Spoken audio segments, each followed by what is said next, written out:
एक पति पत्नी में झगड़े का होना स्वाभाविक बात है, पर जब बात तलाक तक पहुंच जाए तो यह सामान्य बात नहीं रहती। बस इसी तरह एक पति पत्नी एक दूसरे से झगड़ा करते करते बात एक दूसरे की आलोचना करने पर पहुंच गई। आलोचना करते करते बात तलाक तक कब पहुंच गई, दोनों को पता ही नहीं चला। पर संयुक्त परिवार में होने के कारण परिवार के सभी सदस्य लोग बहुत परेशान हो गए और वह सब किसी तरह इन दोनों को समझा कर इस झगड़े का अंत करना चाहते थे। इसलिए वे परिवार के सबसे बड़े सदस्य जब कभी किसी का प्रयास काम नहीं आए तो वे लोग पति पत्नी के इस जोड़े को परिवार के सबसे बड़े बुजुर्ग सदस्य यानी दादाजी के पास लेकर गए। जब दोनों पति पत्नी दादाजी के कमरे में प्रवेश किए तो दादाजी ने उन दोनों को बैठने के लिए कहा और फिर पूछा, बताओ तुम्हारी समस्या क्या है। दोनों पति पत्नी एक साथ बोल पड़े, एक दूसरे पर आलोचनाओं की झड़ी लगा दी। जितनी खामियां पत्नी अपने पति में गिना रही थी उससे कई ज़्यादा खामियां पति अपनी पत्नी में गिना रहा था और कई मिनटों तक यह सिलसिला लगातार चलता रहा। दादाजी ने भी उन दोनों को चुप नहीं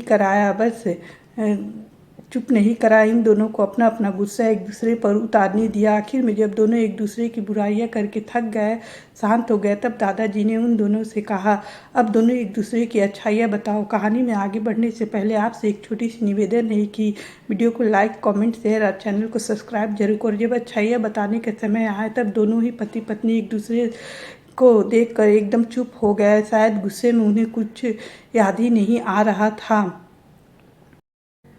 अच्छाइयाँ बताना नहीं चाहते थे। दादाजी ने यह बात भी महसूस कर ली। थोड़ी देर तक जब कोई भी कुछ नहीं बोला तब दादाजी ने कहा, अच्छा ठीक है, यह लो पेन और पेपर, एक दूसरे की अच्छाइयाँ इसमें लिखो। और पति पत्नी दोनों ने ही पेपर और पेन लिया और एक दूसरे से काफ़ी दूर जाकर बैठ गए। थोड़ी देर तक पति ने कुछ नहीं लिखा, पत्नी ने भी कुछ नहीं लिखा। कुछ देर बाद दोनों फिर पति पत्नी पेपर में कुछ लिखना शुरू किए। उसे देखकर पत्नी ने भी अपने पेपर में लिखना शुरू कर दिया। ऐसा लग रहा था दोनों एक दूसरे से कंपटीशन कर रहे। काफ़ी समय तक दोनों ने पेपर में लिखा।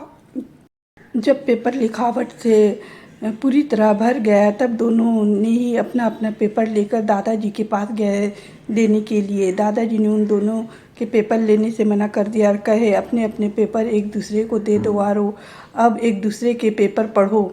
तब दोनों ने ही अपना अपना पेपर लेकर दादाजी के पास गया, दोनों को पढ़ने को कहा।